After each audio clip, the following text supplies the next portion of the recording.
നമസ്കാരം.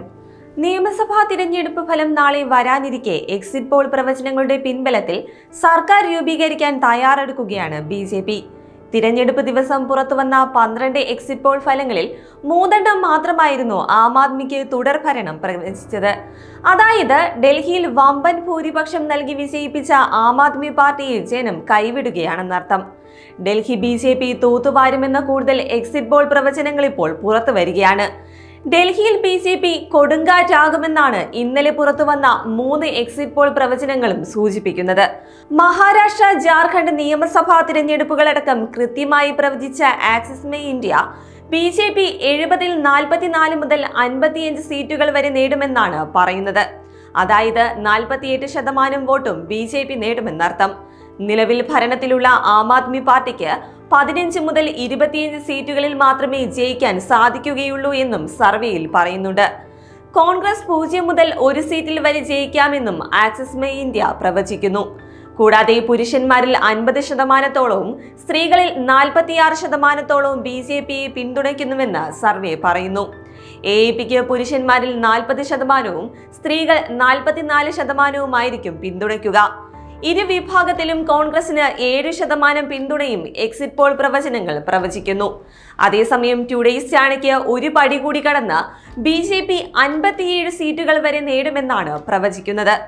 2 ഏജൻസികളും AAP 25 സീറ്റിൽ വരെ ഒതുങ്ങുമെന്നും പ്രവചിക്കുന്നുണ്ട്.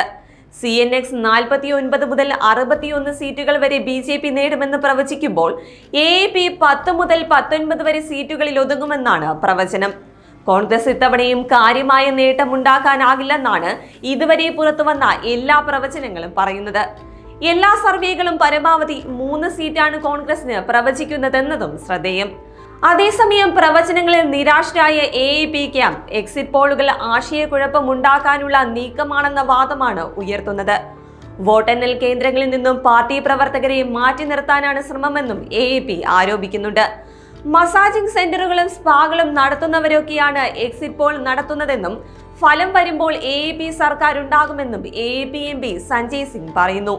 എന്നാൽ ഇങ്ങനെയൊക്കെ പറഞ്ഞ് AAP നേതാക്കൾ തങ്ങളുടെ കരച്ചിലടക്കുമ്പോഴും ഇതുവരെ പുറത്തുവന്ന 13 എക്സിറ്റ് പോൾ പ്രവചനങ്ങളിൽ 2 ഏജൻസികൾ മാത്രമാണ് AAPക്ക് വിജയസാധ്യത പറയുന്നത്.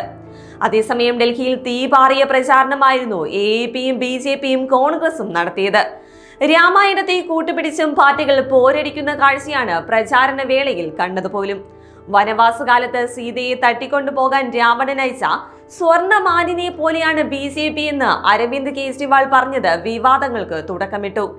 വാഗ്ദാനങ്ങൾ പാലിക്കാതെ BJP വഞ്ചിക്കുമെന്ന് കാണിക്കാനാണ് ഇത്തരത്തിൽ കെജ്രിവാൾ പ്രതികരിച്ചതെങ്കിലും രാമായണത്തെ കെജ്രിവാൾ അവഹേളിച്ചെന്ന് BJP കുറ്റപ്പെടുത്തുകയുണ്ടായി. കൂടാതെ തിരഞ്ഞെടുപ്പിൽ പഞ്ചാബിൽ നിന്ന് നേതാക്കളെ ഇറക്കി ആം ആദ്മി പാർട്ടി നടത്തുന്ന പ്രചാരണം വരെ BJPയും കോൺഗ്രസും ഒരുപോലെ ഉയർത്തിക്കാട്ടിയിരുന്നു. അരവിന്ദ് കെജ്രിവാളിന്റെ മണ്ഡലമായ ന്യൂഡൽഹിയിലെ BJP സ്ഥാനാർത്ഥിയായ പർവേഷ് വർമ്മ പഞ്ചാബി നേതാക്കളുടെ വരവിനെ വിമർശിക്കുകയും ചെയ്തു. എന്തായാലും ഡൽഹിയിൽ നാളെയാണ് വോട്ടെണ്ണൽ നടക്കുന്നത്. ആര് വാഴും ആര് വീഴുമെന്ന് നമുക്ക് ഉടൻ തന്നെ അറിയാം.